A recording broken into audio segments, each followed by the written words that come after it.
So we were talking about the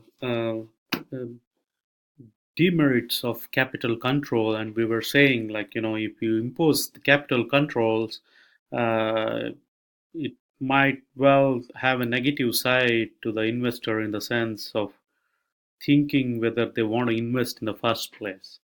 They're going to say, well, I don't invest there because once I stick my money there, the things don't do well. My money is stuck there for 18 months. Otherwise, I have to pay a penalty.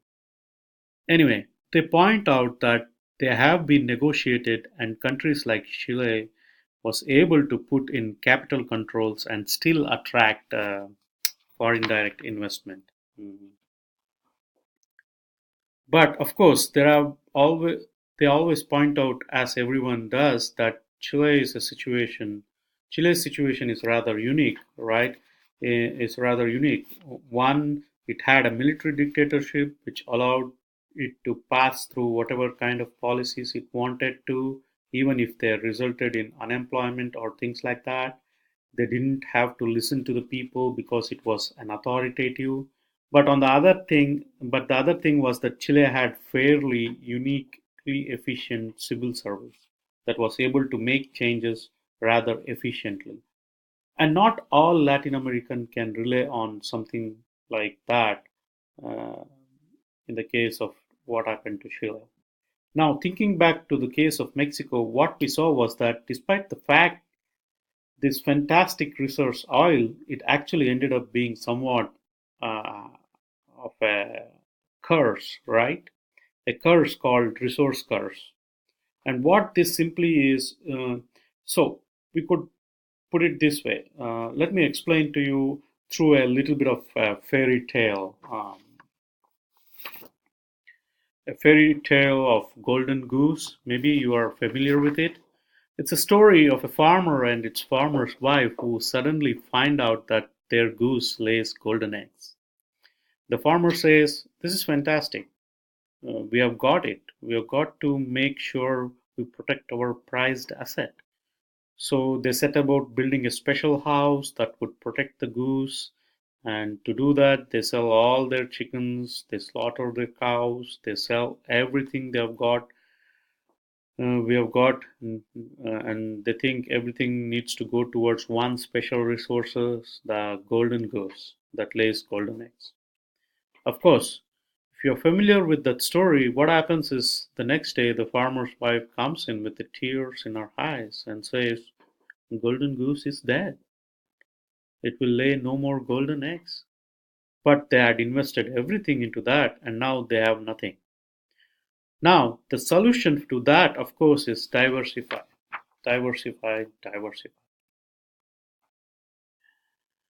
So, with the resource curse, that can be problematic. If you simply rely on import substitution, industrialization, and only focus on few natural resources that you might have or few industries, but don't really branch out, if suddenly there is not so much demand for that product or the price for that product changes, you are in a big, big trouble. You need to diversify. And again, Mexico was able to diversify. It was able to diversify and in that sense escape the resource curse. And indeed, as a sign of this, Mexico and Latin America are not suffering that much from the resource curse. It is in fact that Latin America's growth and manufacturing exports actually outstripped the growth of agriculture, the sale of fuel, and things like that. So, Mexico and Latin America in general has been able to certain degree avoid the resource curse. The final point is in that Latin American article is that this idea that also Latin America to do well economically would have to be really trading very heavily with its northern partner, the United States of America. But then again, the United States has neglected, not sought to develop heavy trading relationship with very much of Latin America outside of Mexico and actually Chile as well. So they mainly traded heavily only with Mexico and Chile to some extent. And this has been seen as a big problem that Latin America could certainly benefit from more growth if there are more FDIs coming from US, which instead, US investors have wanted to invest in China and places like that where returns are higher.